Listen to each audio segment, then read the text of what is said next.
Assalamualaikum warahmatullahi wabarakatuh. Pada kesempatan kali ini saya akan membahas materi tentang improve kompetensi. Let's go. Oke, di sini saya akan memilih salah satu dari beberapa ahli di bawah tentang pendapatnya mengenai kompetensi. Menurut Lyle Spencer dan Sykes Spencer pada tahun 1993, kompetensi adalah karakteristik dasar perilaku individu yang berhubungan dengan kriteria acuan efektif dan atau kinerja unggul di dalam pekerjaan atau situasi.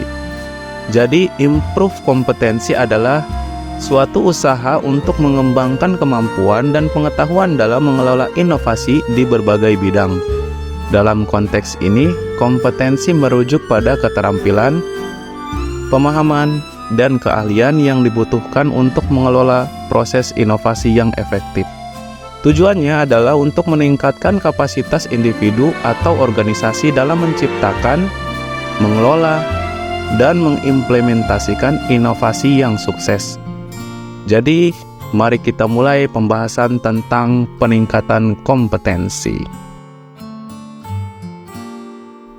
Langkah pertama dalam perjalanan meningkatkan kompetensi adalah dengan mengidentifikasi tujuan kita dan keterampilan inti yang diperlukan untuk mencapainya.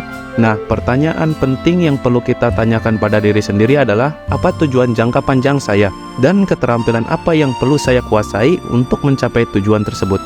Dengan mengetahui tujuan dan keterampilan inti ini, kita dapat fokus pada pengembangan diri yang relevan dan efektif.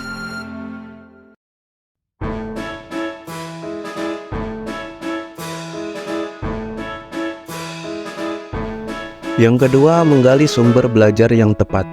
Setelah mengetahui tujuan dan keterampilan inti yang ingin ditingkatkan, langkah berikutnya adalah mencari sumber belajar yang tepat. Sumber belajar dapat berupa buku, kursus online, seminar, mentor, atau bahkan komunitas yang berbagi minat yang sama. Penting untuk memilih sumber belajar yang terpercaya dan sesuai dengan gaya belajar kita. Ingatlah, pembelajaran terus-menerus merupakan kunci dan meningkatkan kompetensi kita. Yang ketiga, praktek dan aplikasikan ilmu yang dipelajari. Meningkatkan kompetensi bukan hanya tentang memperoleh pengetahuan baru, tetapi juga tentang menerapkannya dalam kehidupan sehari-hari. Praktek adalah kunci untuk mengasah keterampilan kita. Setelah mempelajari konsep baru, cobalah untuk menerapkannya dalam konteks yang relevan. Misalnya, jika kita belajar tentang teknik pemasaran, praktekkan dengan membuat strategi pemasaran untuk proyek atau bisnis kita sendiri.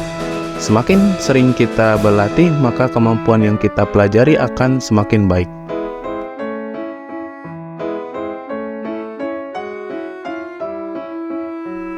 Yang keempat, evaluasi dan refleksi diri. Untuk memastikan kemajuan yang berkelanjutan, sangat penting untuk secara teratur mengevaluasi dan merenungkan perkembangan kita.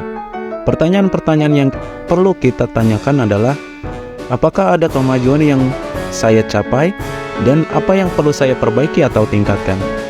Evaluasi diri yang jujur membantu kita mengidentifikasi area yang perlu ditingkatkan dan memberi arah untuk mengembangkan lebih lanjut.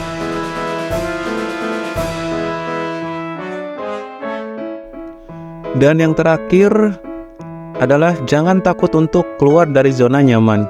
Kadang-kadang untuk benar-benar meningkatkan kompetensi kita perlu melewati batas-batas yang kita buat untuk diri sendiri. Ambil tantangan baru, terlibat dalam proyek yang menantang, dan jangan takut untuk belajar dari kegagalan.